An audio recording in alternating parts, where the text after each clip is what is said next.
processing low carbon steels, high strength low alloy steels, second generation and third generation steels, and different gauges and thicknesses in a process.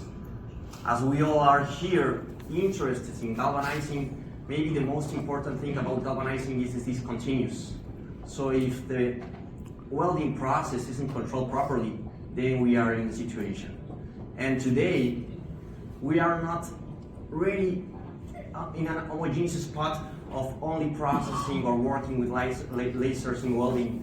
We still are doing enormous amount of weldings with machine welding process. And there's a lot of information, there's a lot of variations, and I think there is still a lot to be learned, a lot to be done in that area, in that perspective. So that's what we are sharing today.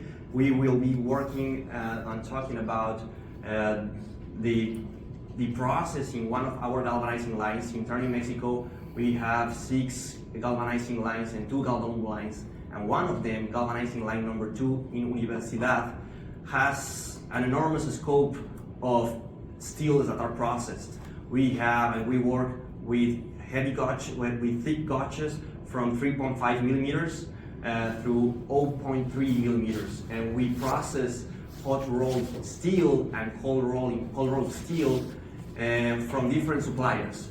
We have continuous pickling line supplier, tandem supplier, and also obviously a reversible mill. We have a reversible mill just in the next area. So we have a whole universe of suppliers, and the quality and the thicknesses change, as you can imagine.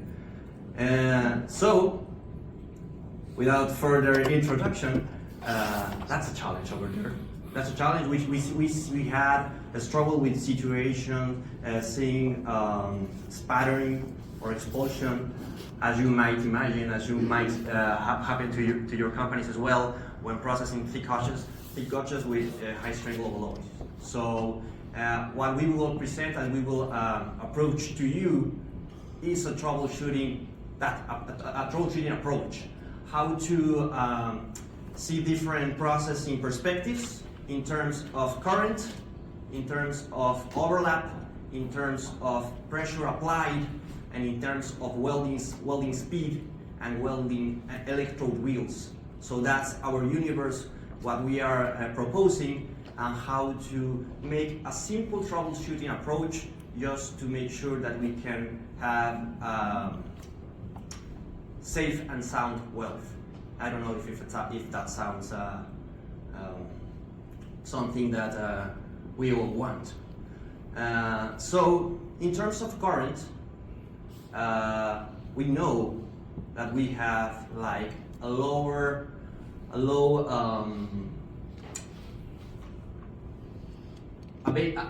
lower point of current and our high window of process current.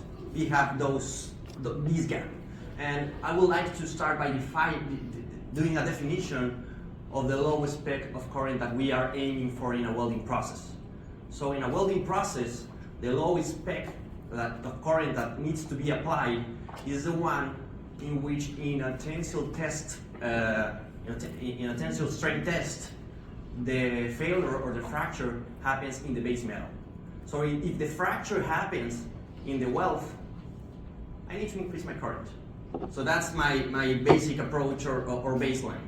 And the upper limit or window process when applying the current, as you might imagine, is when expulsion comes. If expulsion comes to us, then maybe I'm overcooking it. So that's my upper limit in the process window. So we have now the window to work when talking about current. Current, by the way, as you know, is the most important factor to control the resistance in a machine welding. So this is like an easy rule of thumb to control the window of process with the current. And so we are proposing, and maybe it's time for me to go down because I feel so far away. So we are proposing current just to analyze it, we are proposing an overlap configuration, and we are proposing as well the welding wheels, the electrode chemistry to work with, and the current to be applied. That's our universe that we're proposing as a troubleshooting analysis. As we know from the perspective of overlap, another good general rule of thumb is that if we have less overlap, the amount of mass obviously is decreased, and then the concentration of current goes up. But of course, I need to take care that I don't use too little of overlap, because if I use too little overlap, then I will have a moment or a case in which the lap is lost. So a general rule of thumb also is to use as the least value 0.8 of our thickness in the strip.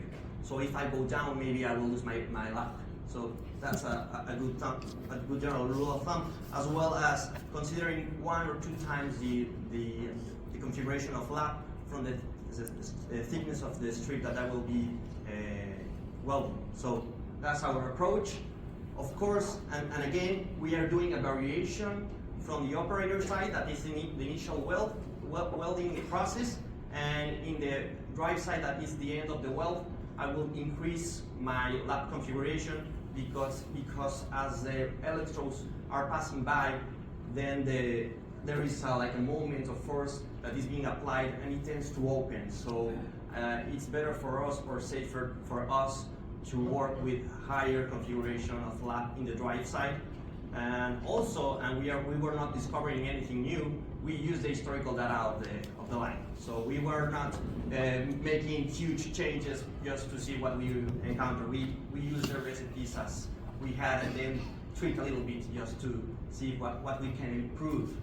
Then, talking about welding wheels chemistry or electrode wheels chemistry, we work with our current supplier, obviously a class 3 copper electrodes, and then we use a variation using an increased amount of nickel, an increased amount of beryllium. Of course, what we want is that the current path goes as homogeneous as possible. We don't want to have deformations or a mass loss in our electrode wheels, because then we may have a concentration point in the strip. So we need to take care about, and also how are we machining our welding wheels. That also is a thing to be considered. And current applies, the current applied, as I explained before, that's something to take into account.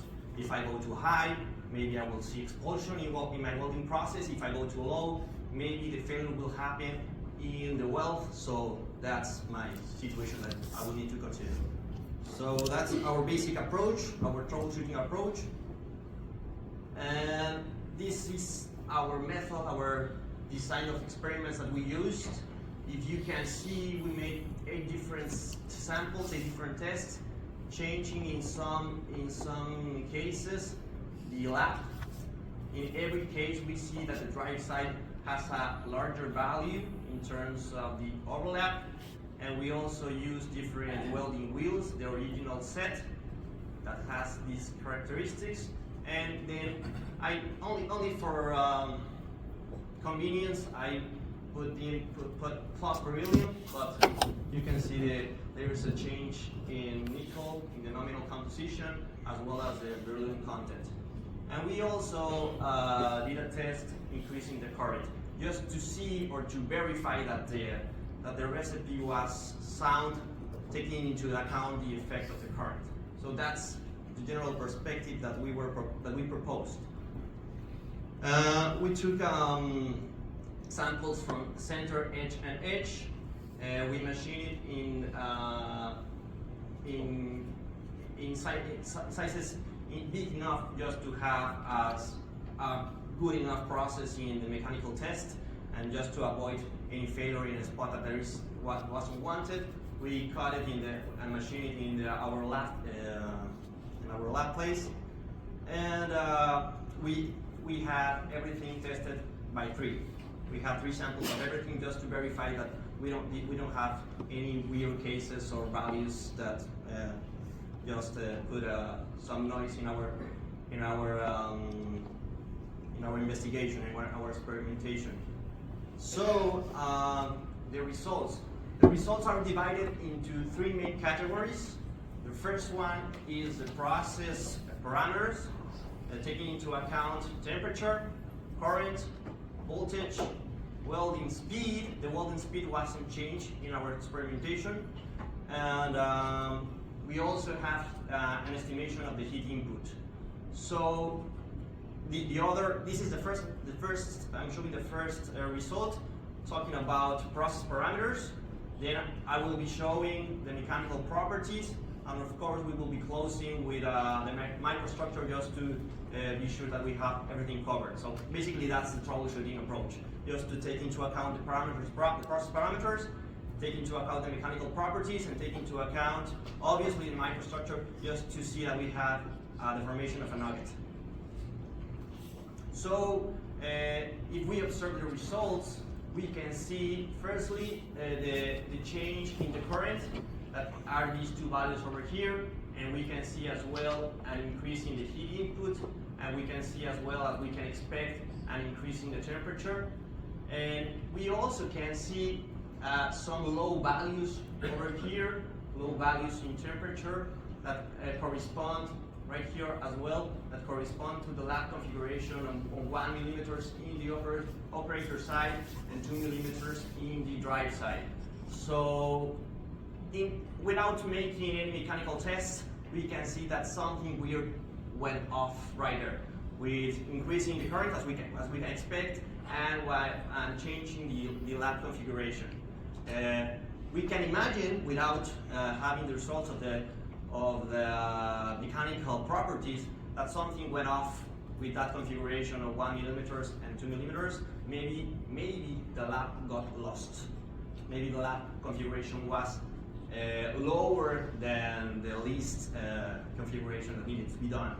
And if we see the results in temperature, we have an average value of around 1200 Celsius in every configuration, so that's a nice spot, and we can expect, as is high strength low alloy steel, we can expect the formation of martensite and bainite phases.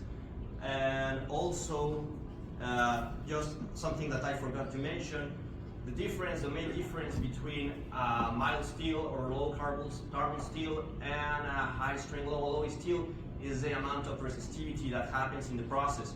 So whenever we increase the alloying content, if we increase the manganese content, and if we increase the carbon content, of course we can expect an increase in the resistivity.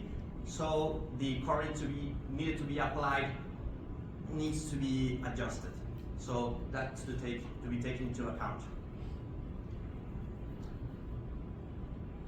Then observing the mechanical properties, as expected and as shown before, we have the situation going on with the low configuration of the overlap.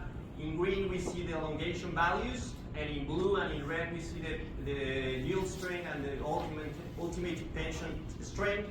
And as we can see, we have low values with two conditions. Maybe it is not clearly seen in the screen, but I will take you through. It values with 5 and 10% have lower values of elongation.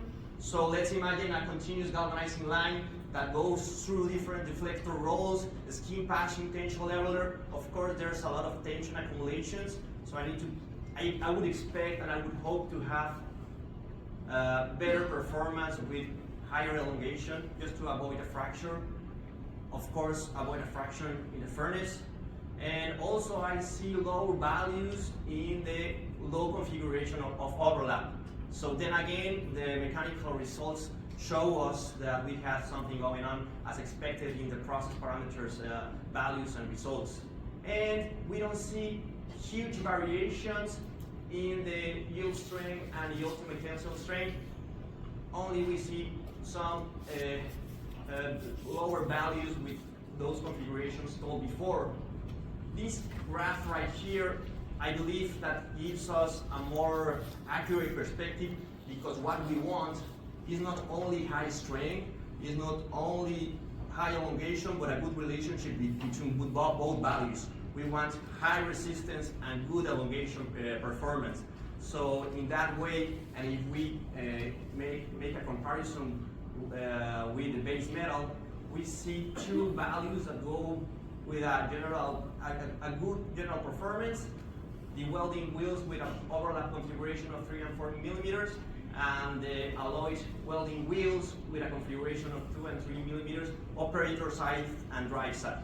So that is a good place to start, and we see as well in the tensile elongation and ultimate strength relationship, low values with the high current. I should tell before, but looking at the welds, we saw heavy expulsion with that configuration. So that was a problem in the first point. And just to finish my presentation, I'm showing you the microstructure behavior. We can see mainly diffusional union with the 3 and 4 millimeters configuration. So something is telling us in the microstructure perspective that the nugget wasn't formed properly. Maybe a bigger amount of heat was needed just to get the configuration of a nugget formation. With the configuration of the 2 millimeters and 3 millimeters overlap, we see a clear nugget formation in the cross-section area and the formation of martensite in the fusion zone.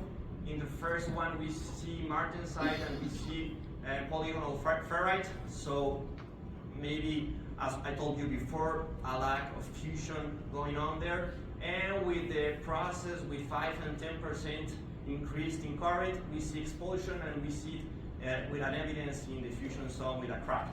So yeah, that's a very easy and short time experiment option just to get troubleshooting in my welding process. So that's basically the speech that we wanted to share with you. A very easy approach in which we take into account some parameters, overlap, current, and of course the use of a different approach with a welding wheel just to have a consistent weld. Of course, we are by now considering moving on to different steel grades, so that would be an option, but that would happen to you as well, and maybe it's happening to you as well. You are going to some new shores or new perspectives in steel grades, so this approach might be of use for you. So that's all in my account, and I thank you so much for your attention.